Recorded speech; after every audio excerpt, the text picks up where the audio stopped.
Diane, thank you so much for taking time to speak with us today. You are Bennett Professor of Public Policy at Cambridge University. You're the co-director of the Bennett Institute for Public Policy.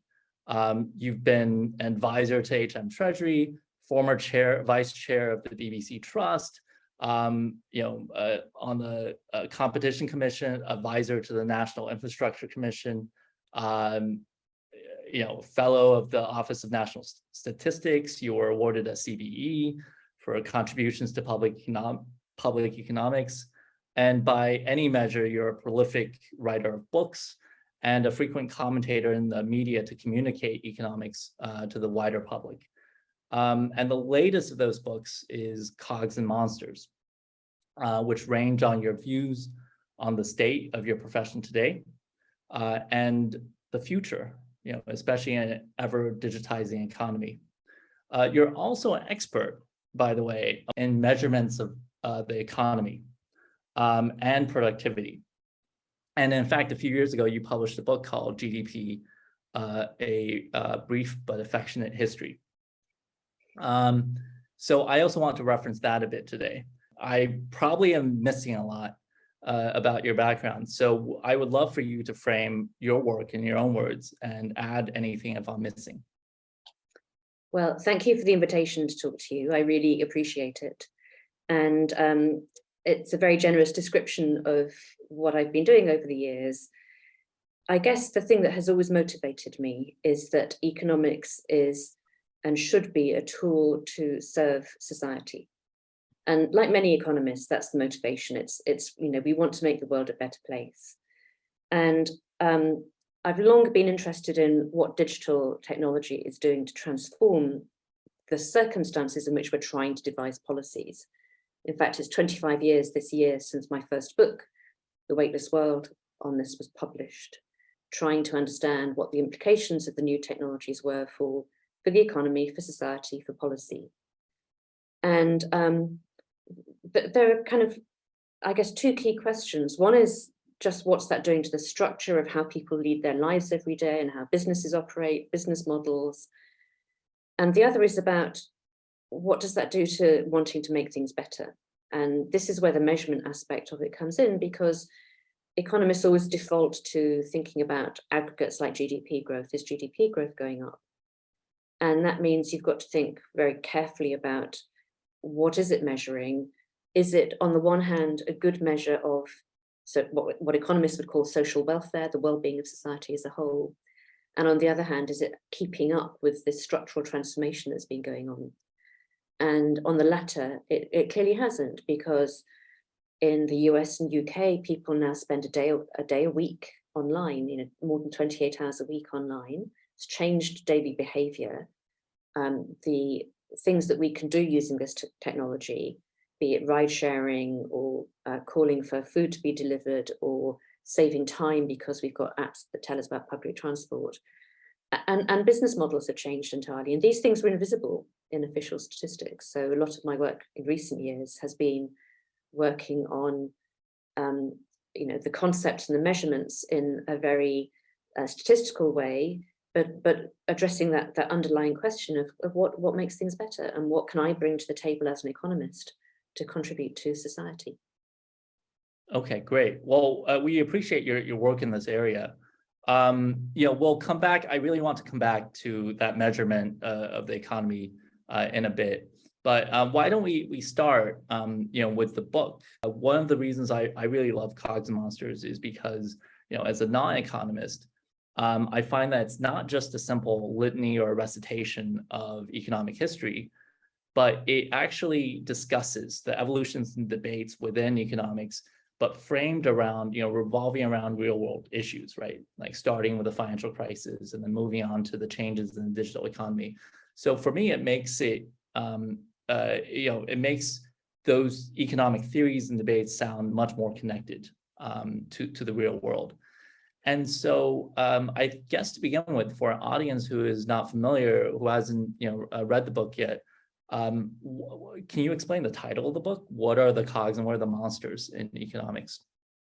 Well, it sounds great. That's partly why I chose the title. But the cogs are individuals making well-specified choices in the economy. And this is the traditional way that economists think about how the collective outcomes we observe come about. You're adding up individual choices by households or businesses. And the monsters is a reference to the fact that actually the technologies are increasing the scope of the spillovers by which individuals or separate companies affect each other, whether it's network effects in digital markets, or whether it's social media and people's use of social media.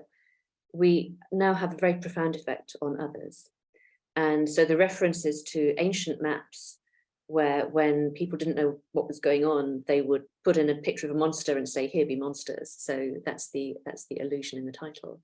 And one of the arguments in the book is that although in academic economics, there's a lot of research going on about digital, how do markets operate, how do people innovate in these markets and so on, that has not spilled over to either how people are taught economics, if they're doing it as an undergraduate, or to how policymakers think about economics.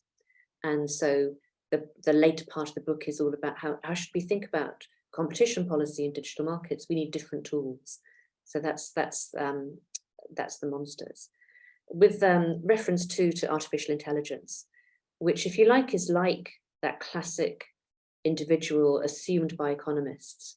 Algorithms have an objective function. They have to maximize that objective function, and they do that with reference to a certain set of data that they've been trained on and that they get as inputs, but not the whole depth and complexity of the real world. So we're launching into policy decisions very powerful algorithms that are behaving like the cogs assumed in economic models and taking decisions that have a big impact on people's lives. So I think policy also needs to think much more carefully about what the effects of that are going to be and how is that going to be used to make people's lives better. So sailing with caution into those waters where the monsters are swimming. Yeah, I think in your book, you mentioned some experiments they ran where if they programmed some AI agents to maximize on some rational model, what they ended up happening was they ended up or attacking each other or stealing from each other. And if you compare that to the real world, humans don't quite do that, right? We're not always acting very rationally. So there is a lot that moderates our behavior that isn't captured in just simple models. That's right. And part of the whole behavioral economics revolution is about understanding better the psychology. And I think that has a long way to go, actually. So we can get a lot more insights there. But it's also just acknowledging the fact that decisions are not being taken so independently. And social norms make a big difference. And there's a very rich tradition of political economy, the Eleanor Ostrom tradition of thinking about these collective kinds of behavior, and they're perfectly rational, but they're a different model of behavior than the one that is being encoded into AI algorithms and machine learning models. I kind of think about a subject I probably know somewhat better, which is the natural sciences and the history of the natural sciences, which I studied more of back in school. And it seems to me, just a very high level observation, that maybe the term economist is a bad term for other people when they think about what economists should provide. Because it anchors the suggestion that economists fully understand the economy. And I work with many economists today, so I can say that they are very bright people. They work very hard at building tools and analysis that help us understand parts of the economy, and especially in a systematic way, which is very important. And those tools are powerful, but they're also very limited if they're not combined with the full weight of human judgment, especially derived over the years. And that's different. That's a little different than natural sciences. Some of the natural sciences. If I compare against natural sciences, like everything in the world might operate based on physics, but we don't call physicists worldists, right? We don't expect a physicist to tell us everything that's going on wrong with the world or our cars. And the other difference is that in physics, many models are additive, right? And even incomplete ones like Newtonian physics, which is incomplete, but they can get us to the moon. So whereas an economic model that doesn't take into account the real world, human behavior, or irrational exuberances can be downright dangerous, right? It can actually lead us down a bad path. And even in the natural sciences, if you think of Thomas Kuhn's structural scientific revolutions, things are not all objective and black and white either, right? There's paradigm shifts, there's popular beliefs that take time to be overturned. So, but this is much more difficult in social science, right? The world often exhibits as what you say is non-convexity, right? Non-linearity. So how do you think about this, and how should society and economists think about their role? It's tricky, isn't it? I mean, economists are in a difficult position because, as you say, often they seem to be overclaiming for their knowledge compared to some other sciences. On the other hand, many people don't feel entitled to say, well, physics is all rubbish because they've got this particular assumption wrong. And so there are critics of economics and economists who feel absolutely free to rubbish the subject despite not knowing very much about it, because it's part of everyday life. And this is why I think the communication aspect of economics is so important. And it's not just that we need to explain what we do in language that people understand and appreciate that the same words have very different normal meanings than they do in economics, but also communicating with our ears, hearing what people's concerns are, making sure that it's a two-way dialogue, because we're in a very powerful position vis-a-vis policy choices and impacts on people's lives and livelihoods. And I think there's therefore just an absolute requirement to have that two-way conversation. There's been a huge growth in the number of economists giving advice to governments and the impact that advice has. And people see economists standing up on TV or going on social media and making very strong statements about what's going to happen to the world. I think there's a responsibility that we have to address people's concerns, but also to acknowledge our own limitations. And the one that particularly bothers me is this claim that economics is more science-like than it really is, which your question alluded to. The claim that we're like engineers, or we're like plumbers, or we're like dentists. These are all analogies that have been used by very well-known economists. And they give the impression that, if you get the evidence, you get the right data, you analyze the problem, you can just fix the problem and there's a right answer to it. When actually, generally, there are social choices or political choices to be made. There are values attached to the things that economists recommend. And I think we've done ourselves a real disservice over the decades by pretending to be much more objective than it's possible to be. But it's quite a fine line to walk, because there are some things where there's evidence. If you raise a certain tax rate, then an economist can tell you with a reasonable margin of error what the response is going to be on the sale of that item that's being sold in the stores. So that's pretty objective.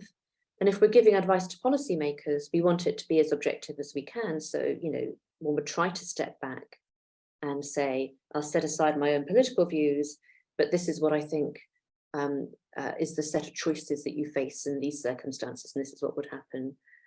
And yet at the same time, you've got to acknowledge that there are winners and losers. Whenever you're talking about policies, there are winners and losers, and you can't really get away from that. And I think this claim to more objectivity as possible has actually been very damaging for the reputation of economics. Now, on that note, in the book, you start with the Great Financial Crisis. There's a healthy debate that you allude to in the book on whether economics helped to cause it, or at least helped in the process, or it was maybe economists were actually warning about it and not listening to it. Economists was the issue. But you seem to at least have sympathy to the argument that economics had a role to play in the making of the Great Financial Crisis. Can you elaborate on this and on what lessons this has for economics going forward? There were many economists working on financial markets, financial economics, whose work underpinned the growth of derivatives markets and the way that the investment banking sector thought about new products, and the claim was made by some economists, I guess, that what was happening with the growth of derivatives was spreading risks. It was helping the financial sector manage risks better. And it turned out that was not the case. Actually, it was concentrating risk. And when an event occurred, that tipped into the systemic crisis that we saw in 2007, 2008. So in a sense, I think there was an area of economics that enabled that created the environment whereby regulators in big financial markets like the United States thought it was fine to deregulate and lift some of the restrictions on derivative products or the activities that investment banks could undertake. And I think that was enabled by economists. At the same time, there were other economists working in a different part of the forest who were now famously calling out some of the tensions and risks that they saw in macroeconomics. And that was the global imbalances in the trade balance between the United States and countries like China and Germany, but also in the ratio of house prices to incomes and how out of kilter that was getting with what people could afford. So there were those warning signals, and a few people did point to those. At the time, I was advising an investment bank and presenting quarterly forecasts of the economy to them. And I did say, look, there are all these red lights flashing, and one of either two things could happen. Either there will be a crisis, or there will be some kind of orderly workout, and things will slowly and gradually go back to normal. And I don't know which is going to happen. I wasn't brave enough to call it. And they decided that it was going to be the easy way out, and they were wrong. It's just much easier. It's very risky predicting a crisis, I guess. And the people who did, like Noah Rubini, are justly famous for having done so publicly. Yeah, I mean, my own quick kind of story was I was just getting started in my career out of college. I went to Harvard, and so many of my friends were working at investment banks, and that was quite normal. I was working as a junior analyst at a boutique investment research firm. And when I went back to my middle-class town, I always explained to them how a CDS worked, or how a subprime bond worked, without really seeing the big picture. But once I actually explained it in layman terms, it just seemed very obvious that something could have happened. Because when you explain it in layman's terms, it boiled down to, okay, we found a way to spread risk around, to increase the amount of it, and people get paid a lot. They're incentivized to sell a lot of these. Well, you don't have to be a PhD to understand that this could cause problems. And it was like, when you explain this to people, they kind of instantly said, oh, well, of course. So it kind of goes to your point of sometimes when you couch everything in complicated mathiness, it actually makes problems harder to identify, right? Because it doesn't leverage the wisdom of everyone else. Yes, including for the people who are deploying the equations, because it often stops them thinking it through in layman's terms. It's why I like teaching, actually, because it's very hard to teach well if you don't understand what you're saying. And if you're teaching undergraduates, that has to be pretty non-technical to start with. For those looking just for criticism of the profession, I think they will be disappointed with your book, because you do actually defend the profession against what you find to be maybe unfair criticisms. I think one of the key points you make is that economics has actually come a long way, and we shouldn't always be looking at it several decades ago. It has actually evolved in the last 100 years, in the last 40 years, going beyond just simple models. So where do you think it has succeeded in advancing better understanding of the real world, and where do you think it still has not? What are the important things that economics you think must adapt so that it can contribute to making the world better? One of the reactions I sometimes get from academic economists to the book is, but we're doing all these things that you say we should be doing. And it's true that there is somebody doing all of the things that I would like economists to do. it's a translation question, I suppose, and the lag between translating the frontier into what people do when they get into their policy jobs. But I think there are a number of things that you could point to as successes. So, for example, I've already referred to behavioral insights and thinking about game theory and market design. These are all areas where these strategic interactions between people are part of the core of the economic analysis, and have helped both design specific markets, but also you could point to a few areas of macroeconomics. The financial crisis did not have the impacts that it would have done had it happened before some of the macroeconomics that evolved in the from the 1980s onwards. Having said that, there are fashions, aren't there? Because the economics responds to what's going on in the world, and there are intellectual fashions. And the kind of world we're in now, where we've had several global crises, and we may have more, and we've seen supply chain disruptions, we've seen the energy and food price spikes that are going on this year. That's a different kind of problem that economists try to analyze, give policy advice about. And I think there's a swing of the pendulum away from the, at least in the Western economics faculties, the free market tradition that we've had since the late 1970s, to something that's much more focused on, if we're thinking about this strategic dynamic world, how do we get government policies to coordinate activities? How do we set a strategic framework for new technologies or for net zero transition? And I think a different kind of economics is emerging from that. But it's been too slow. Digital markets is a great example.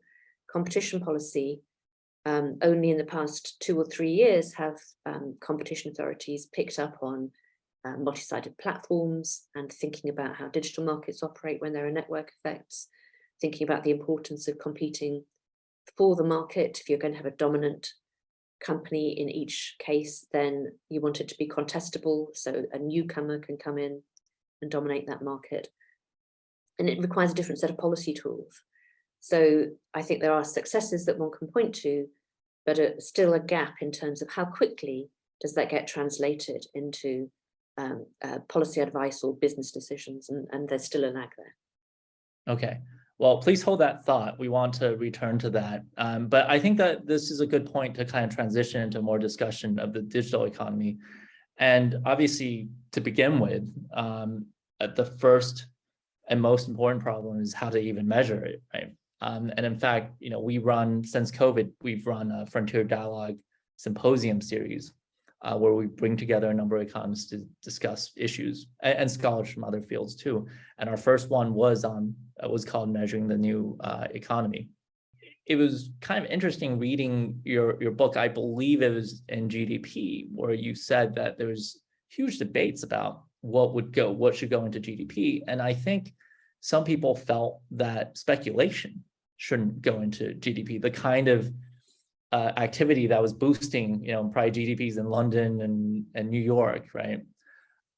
So it seemed like economists were at that point aware of the dangers of excesses and bubbles. Some of them didn't think that some of this activity actually should contribute. There were many normative views on what should go into and not go into, and what was even measurable at the time. So I guess turning to kind of today, would also love to hear your thoughts about how those past kind of decisions factor in today. But how much, I guess the question looking at the digital economy is how much is measurable, right? So there's been proposals. I think Eric Jolfson, who's a fellow of ours, he has proposed that we should try to measure benefits to people. And there are methodologies to do that. You could survey people. You could ask them how much they would actually pay for a service that maybe is free right now. But it seems to me that kind of begs a question, which some of the questions discussed in your book on GDP, which is, what is measurable, and do we want to measure it? There are many activities that we do that contribute to our well-being that just are not charged for, like hanging out with friends, going with friends and playing basketball in a public park, right? But me going to a casino or me going to an amusement park, that certainly is measured and goes into GDP, but many other activities I undertake are not. So I guess with that, it seems like a very complicated question to resolve. It is, and some of these debates, as you said in the question, date right back to the origin of GDP. The definitions that we use get updated every 10 to 20 years. There's a process going on now to update them, and a new set of standards will get published in 2025. And each time so far, the financial sector has looked like it increased its contribution to GDP because of the way it's been measured. So the latest iteration is that essentially you measure risk-taking by the financial sector and make that part of the output. So we had the perverse result that in the United Kingdom, very badly affected because it has a big financial sector, the biggest contribution of the sector to GDP was the final quarter of 2008, which is exactly the time when the crisis was breaking, and that's just clearly absurd. So that ought to be part of the rethinking. I'm not sure whether that will happen or not. But it points to just quite a fundamental question. Do you want to just measure activity, or do you want to measure some kind of sense of economic welfare? What's the well-being of the society as a whole? And often you'll hear statisticians say, well, we are just measuring activity. We're not making value judgments about it. So if it's the investment banks and their casino, or it's the individual and their casino, we're not going to make a value judgment about it. We will just measure the dollars or pounds or whatever. And that's true enough as far as it goes. You can measure the market economy in that way, but you can't use that as an indicator of whether society is progressing or not, because it's not an economic welfare measure. And it's when you start to ask that question that you get all the complexities. There are the issues about measuring the depletion of natural resources or environmental externalities, which are very long-standing, the climate change debate, and we can do that better. And there are emerging standards in statistics to get a better sense of what are we costing in terms of natural resources to enjoy the growth that we have in the current year. But it also applies to other activities. And for example, culture or artistic heritage is very important to people, both in the sense that it enables tourism and leisure activities, which are part of the market economy, but also in more spiritual senses or personal reflective senses. And how should we try to factor that into whether we think things are getting better or not? Or how can we think about their value in a way that informs cost-benefit analysis by the Treasury, so that it doesn't just ignore those very intangible or intrinsic values. We want to take account of that. And some philosophers would argue you can't. It's just a category error to try to put a number on it, and you accept that there is intrinsic value, and sometimes it just overrides the numbers and the Treasury calculations. Or you can take the view that I tend towards, which is Treasuries do what they do. And if they're holding the purse strings, or if they're calculating policies, looking at whether the economy is getting better or not, then what we're doing is giving them a zero for these things that we actually value very highly. So let's try to find an economic methodology that will value those. And actually, the thing we have in our toolkit is the surveys that you referred to in the question. You can use those to ask people, how do they value free digital goods with the social media or search functions that you don't actually pay for directly. But you can also ask, can we get people to say how much they value access to something that's of profound cultural importance? We can measure how much they pay to travel there. We can measure how much they pay in tickets. Can we also measure through asking them what other kinds of value they attribute to that? And so these methodologies are being more widely used by people like Erik Brynjolfsson and others. There are still, I think, lots of open questions about it, but it's where the debate is going. It's how do we factor into economic decisions things that we care about as human beings, that respect the fact that they have really important non-economic aspects to them. Okay. Do you think that maybe one potential development will be that we will start to use a dashboard of measures, just like I think in your book you mentioned 100 years ago, the president or the prime minister wouldn't have a GDP number per se, but they would look at the production of various goods, right? Do you think we might actually go kind of back to a dashboard, except of course now we have so much more data? I suppose I'm thinking either in terms of, just as a company has a profit and loss and a cash flow and a balance sheet, we need to think about those for the economy. So let's understand what the assets are that we have as an economy. Or alternatively, just look at a car dashboard, and mainly you look at the speedometer, but you can look at some of the other indicators briefly as well, and they keep you at the right speed on the right road. So I think there is room to think about a limited dashboard. I don't think, though, very large dashboards are the way to go, because people disagree about what to put in them, and you're always going to weight those things together in some arbitrary way. The SDGs are a great example. They're all things that people would care about, but there are trade-offs between some of the things, and there are 300 indicators, and you can't use those as a decision-making framework. Okay, so it seems like in the debate on what economists might call the productivity paradox, there are different factors that people think might contribute to it. Some of them actually do say that maybe the productivity isn't now. Some of these general purpose technologies take a long time, just like the motor or electricity back in the day. But it does seem like, in reading your work, if I read it correctly, you are sympathetic to the view that there is undercounting of productivity from technology. I am. I think it's a mixture of the delay and the undercounting. To give one example of the undercounting issue, when we look at the nominal GDP of the country in currency terms, we want to take account of inflation, and so we adjust that into real terms. We use a price index, and we divide that into the revenues, and we decide that's the real growth in the output.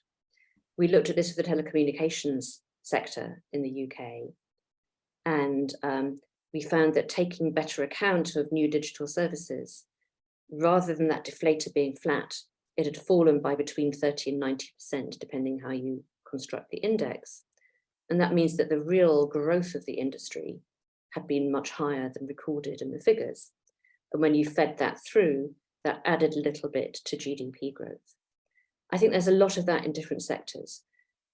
Things like computer software and consultancy, management consultancy and accountancy and law, areas that are quite large sectors of the economy now, or finance, as we were discussing. It's just very hard to think about what is the increase in output in real inflation adjusted terms, and adjusting also for quality change. So in areas like healthcare, huge quality improvements we're probably not accounting for. So I think there's quite a lot of that, and it's in little bits all over the economy. So we don't have a very good sense. But anyway, if you think about how firms use digital technologies, there's growing evidence from lots of countries that some companies do it really well. They become much more productive and profitable, and they're pulling further and further ahead of all of their competitors. And that's because the software and the organization has become so much more complicated. You need special skills and organizational know-how to do that. And so they're in a virtuous circle. They get better and better, and other companies are lagging behind. So I think the kind of delay in adopting new technologies is particularly difficult to overcome when you're talking about the digital technologies. There's a great new book by James Besson at Boston University called The New Goliaths that really spells this out from his research. And I find that very compelling. So for me, it's a mixture of measurement plus delay. And I don't really buy the argument that innovation is now just much less important, the Robert Gordon kind of argument, because there are swathes of scientific research where you probably know from your own background, there are advances being made that will have a big impact on people's lives in genomics, in smart materials, in digital and AI, in energy, renewable energy. And so clean, carbon-free energy, or the quality of life improvements at the end of life that could come from genomic medicine, all of those things are just as potentially important as earlier waves of technologies, in my view. Yeah, we were talking to Michael Spence. He is a big believer that some of those technologies are not showing through, or that they do actually require time. For example, I think he pointed out that this is maybe a year or more ago, but there was a group of people working on a way to recognize skin cancer using just AI, right? And then in the future, you could go around with a smartphone. And his point was that, initially this technology is being developed in places, I forgot exactly where this place was, but let's say places like Palo Alto, right? It's being developed there. And there, the incremental advantage to someone who lives in that area is probably not very high because they have access to great doctors. But you can imagine if this gets mature and spreads out there, in many parts of the developing world, this is a huge change. This is a large change in what people can accomplish. So I think he was also thinking that a lot of these technologies are either not being counted now because they're not, they will be counted in the future. They will have massive increases, or that maybe they are being undercounted, as you say. And there's a sort of business model question as well, because you have to get the technologies to a scale at which the costs come down dramatically, and then you get into the virtuous circle of a global market and the learning by doing, and that helps the costs fall even further. We saw that happen with mobile telephony. It was a really good example of how this kind of snowballing effect of better improvements in the technology and reduced costs and common standards globally enabled the network equipment and the handsets to operate to the same standard. And you've got a global market, and then people in low-income countries can afford to use mobiles, and then you get the whole explosion of platform business models and access for small businesses that we've seen occur since the early 2000s. And that's the potential that's there with some of the other technologies, I think, including the medical ones. And the human benefits from that would be enormous if we get to that point. Yeah, we've certainly seen that where I'm sitting here in China, and the last few years in India, with just how the data has gotten so much cheaper for people. But now, like, I think turning to kind of two other issues within kind of digital technologies, it seems like both on data and on platforms, the current discourse in the public is, I would say, generally, very simplistic, right? It's like, data. Do you want your data out there? You don't. And then on platforms, there's obviously a lot of skepticism of the big platform companies. But it seems like economists are somewhat balanced, a little more balanced in that discourse in their view towards both. And it doesn't mean economists don't criticize tech firms or data use, but it seems that economists are not categorical about these. And it seems to me it's because economists remember that we had many issues in the market when there was information asymmetry, when there was less matching, right? There were market failures. So it seems like the economic view towards a lot of these is that you want to preserve the benefits of it. Don't want to throw out the baby with the bathwater. And maybe I'll start by asking about data. So we've done some research on this and published a piece called Data Calculus. And it seems like you guys at Bennett also produced a report called Value of Data. So can you speak to your findings there, and how how you would talk to the public and policymakers about those views? Yes, so it's clear that data has the potential to be a valuable asset, that individuals and companies will be able to use it to do things they want better, cheaper, more effectively. So lots of gains that can come from data use. And frustratingly, a lot of the policy debate only focuses on privacy questions and generalizes about data and doesn't think about the differences between different types, the different governance structures that you could put around it to safeguard data use. And it misses the possibility of tremendous gains from not only using data, but actually joining it up more. So if you like, reducing some of the privacy so that we can get the benefits out of it. And any data only has information because it's relative to something, it's relational. We live in societies, and it's telling us about things that we could do better for ourselves because we know something about the context. So to give one example about what you might think very personal data, which is your temperature, you only know if it's, I mean, you know if you feel ill, but you only know if you worry and go to the doctor because you know what the population average is. So it's that population average that gives us information.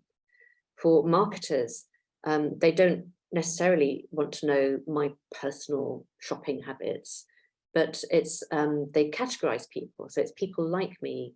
And that helps me because I get better targeted adverts, I get coupons in the supermarket. I don't really mind my supermarket using my shopping data to give me money off products. I can't see that there's anything particularly nefarious about that. But it so often is only seen through the lens of big tech. And I suppose one way to think about it is it's not really about personal data. There are people we're very happy to share personal data with. My bank manager, there's very personal data about my financial information, but I don't want him sharing it with everybody. So I would much rather we could focus in more detail on not just the potential loss of privacy, the main cost, but also the potential benefits, and do a proper cost benefit calculation. And then think about how to mitigate the costs by the kinds of regulation and governance structure we put around using data.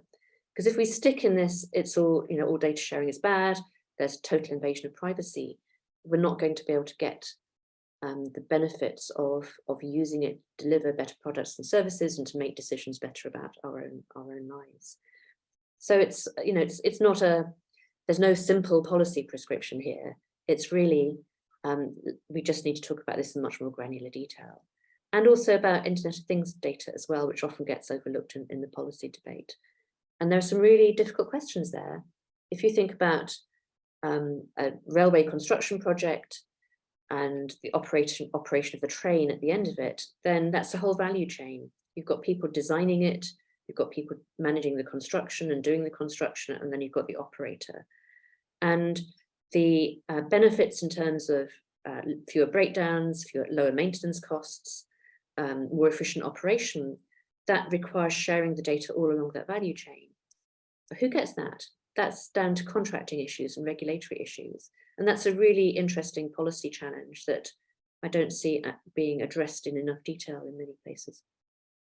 Yeah, I mean, we're about to see next week COP27, you know, the conference on climate.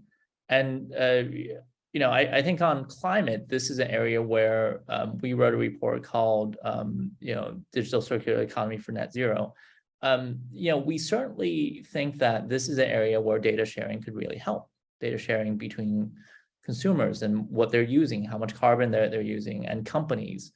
Data sharing between countries as well, obviously. So I think when you just present it as you know, do you want data or do you want private to be shared or do you want privacy? Obviously, people mostly respond with privacy. But when you talk to them about benefits that can accrue from sharing their data, you know, look, we can make everyone more efficient carbon-wise, right? Then you start to realize, wow, there are a number of social benefits. And you know, there's also been, I think in the economic profession, it's well known, the privacy paradox, right? That I think people in their normal commercial behaviors are aware that they do get some benefits from data because they often give it away for those benefits. And so in, you know, certain experiments that our team has done in China and then compared against those outside in the world, it does seem like there's a lot of the privacy paradox going on. People say that they are very worried about privacy, but in terms of, you know, how much they use opt-out, you know, it's very low how many people actually opt out of an app.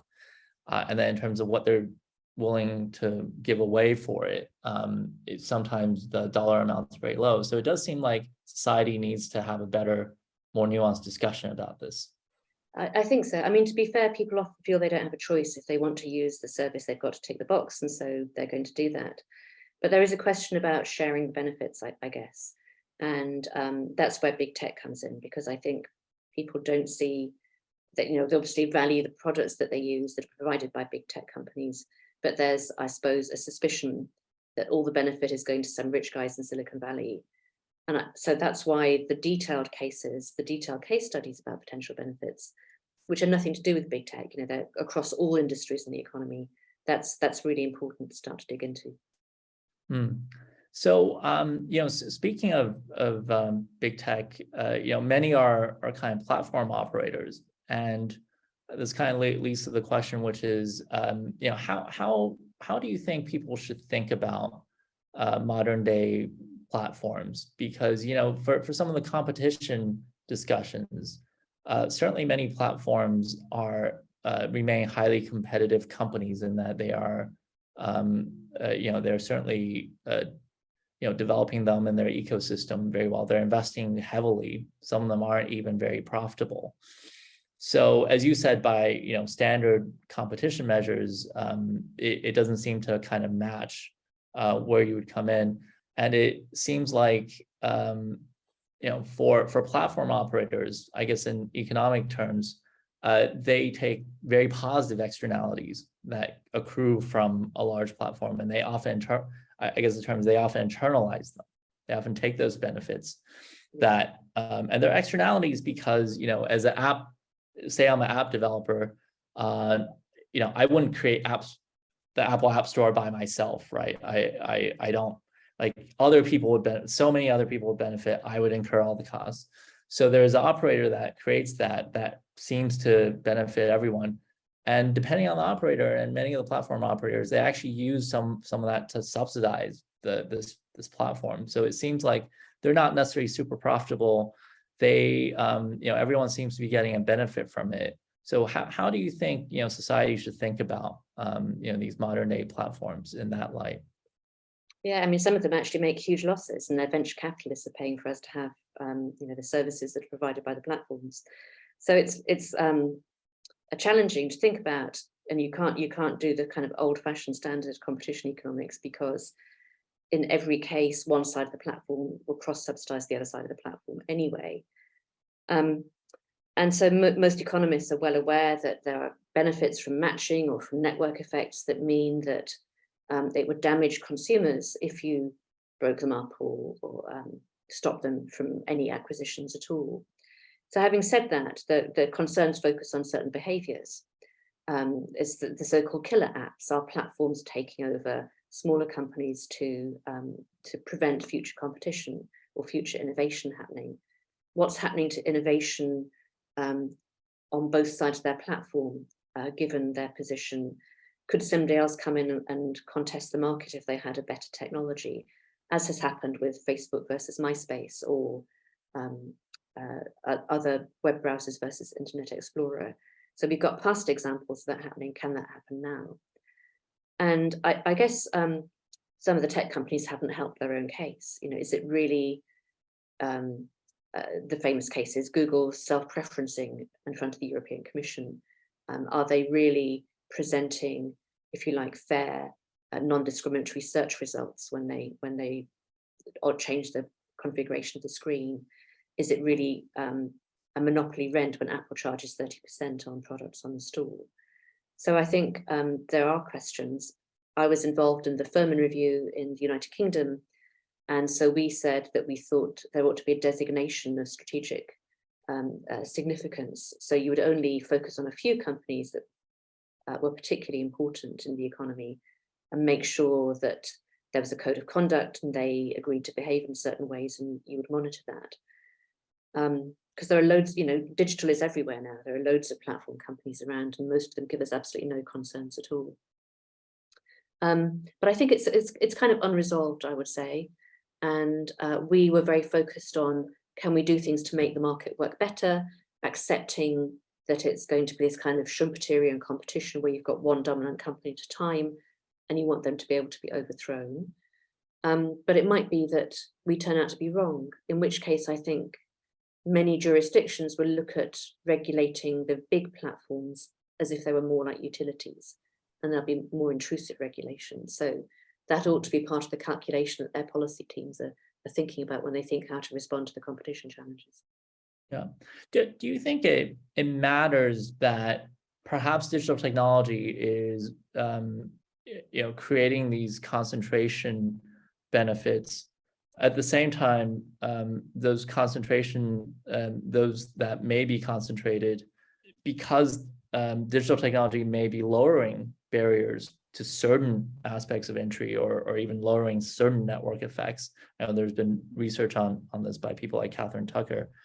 Do you think it matters that if boundaries are much easier to be broken in certain areas than before? And, as an example, I'll say, like, historically, you would think of Facebook or TikTok as a social media or social content company, but turns out they could be large players in e-commerce, right? Because technology has made these boundaries, which, using 20th century analysis are much more concrete, much more malleable now. Yeah, it's a really interesting question. I mean, they've obviously created markets in lots of ways. There are all kinds of new products and services that sit on the platforms that wouldn't have been possible without them. And that's part of the kind of economic welfare calculation. But it's, do I mind the prospect of Amazon starting to offer car insurance or other financial products, or Facebook similarly offering financial services? So they are identifying, I guess, markets where there's scope for regulatory arbitrage and they can add some value. And financial services would be a good example of that. Or various health services might be another example of that. Is that a good thing or not? I mean, are they introducing competition because they're coming from outside those markets and they can be quite concentrated already? Or do we worry about the competition seen through the lens of who are the big companies and how powerful are they and can they shape regulation? I don't think there's an obvious answer to that question. Yeah. I'm pretty confident that if Amazon goes into a market, it will offer a fantastic service. What I'm not confident about is who will get the benefit. How will the benefit of that be shared? And will it be shared fairly enough with all the consumers who get served in those markets? Okay. I guess my question was also that their own boundaries they may feel is more malleable. And so that, it's the old adage that they're not resting on their laurels. And that's always been the case, right? Since Bill Gates said the same thing, 30, 40 years ago. But now things potentially may be more, the boundaries may be thinner than before. So I was saying, like if you're an e-commerce player, maybe you're now worried about a social media company, right? Without any inventory, without anything, taking your cake, right? Because they're the ones that can sell goods. You're talking about the competitive environment that it seems like they're large, but they also have many fears of new competitors crossing boundaries much more easily than before. Big companies always fear that, though. Andy Groves and Intel only paranoid survive. So the fact that they feel paranoid about it doesn't mean that it's a genuine competitive threat to them. And I guess the other thought to play into that is that they'll find what conglomerates found in the old days before digital, that the more complex you become, the more product streams you offer, actually the harder it is to manage. And so there's a kind of cycle where the companies add more and more activities, which is called envelopment in this world, in the platform world. And then they find it's too complicated and they split some of them off again. Okay. I think maybe the last few questions, one of them is on a topic that a lot of people are worried about, which is this technology, is automation going to cause more inequality and take away jobs? I know people like David Otter have done research on this. David Otter had said at one of his talks that he ended by saying, the good news is a lot is in our hands. that we as a society can choose, how we implement technologies and how we can put humans kind of at the center of it, endogenous rather than exogenous, right? But it seems like, you make the point that often economists just say, this is the solution, right? Without actually, being involved in the solution. So I know, what do you think on this point? What are your feelings about the threat of technology and automation to us as a society? And what do you think your profession can do to help with this transition? Well, the threat of automation to jobs has been with us for 200 years. It's all about automation. And my observation would be that we're still not very good at helping people make the transition. And we've had waves of this before in the early 1980s and the early 1990s, and people got made long-term unemployed because their old technologies and old firms got shut down. So it's going to happen, and there will be people who'll be badly affected by that. So for heaven's sake, let's think properly about the training schemes or whatever it needs to be to help people, because we've not done that well so far in most cases. And on the specifics of what's happening now, I think the evidence is much more clearly that the companies using more digital technologies and automating faster are the growing companies, and they're employing more people and they're paying them higher wages. And so when you scale that up to society, that's not necessarily a good picture, because it does lead to these inequalities that we want to address. But you can't automatically say that automation will cost jobs. It depends on, is the demand there for the products and services that have been automated, and we can grow demand. So automation has a much more adverse effect on jobs in a recession than it does when the economy is growing. So think about it in that context as well. And then you can also think about interventions in terms of the incentives that companies are given. The incentives to train and apprentice people, but also how do we tax capital and labour? And many countries tax labour so much more heavily than capital. You could tilt that, that's a policy choice. And so you can slow down the pace at which you automate. There's a trade-off there, you get the benefits more slowly, but you ease the social transition. And that's a perfectly valid policy choice to make. Okay, great. Well, on that note, and that's a slightly optimistic note, why don't I try to continue that? So how do you think, looking forward, how do you think economics can best contribute to this digital transformation? And what are you most excited about? So for the profession as a whole, I think much more engagement. The incentives in the academic world are to publish in top journals and not bother about whether or not that's engaged with policy. And I think we have a duty, because of the important role of economists in shaping people's lives through policy advice. We've got a duty to make sure that the research that we do addresses questions that people care about, that can make their lives better, and we need to engage with policymakers. So make sure that all the academics, and I'm sure the ones that you talk to are in this category, but that more academics do that. And that's the best thing that we can do, because you learn then what are the questions that people are really facing, what are the decisions that they have to make, and that ought to inform our research. So I guess that's my principal piece of advice. There are lots of economists interested in these issues. We need to work more with technologists, because understanding what's possible and not possible with the technology is a really important part of understanding how the markets operate. Is algorithmic pricing technically possible? Which kinds of companies have the capability to do it? There are some technical questions there as well. So working in an interdisciplinary way is important. And you talked about net zero, so there you work with climate scientists. We've got to work with other people to be able to offer good solutions to these complex challenges. So get out of the ivory tower. And I think my third thing for the profession is to acknowledge that it's not value free. We're not engineers, and we need to be reflective about making very strong statements that affect who wins and who loses from decisions that get made. I'm not sure if that was a direct answer to your question. 3 bits of advice for fellow economists.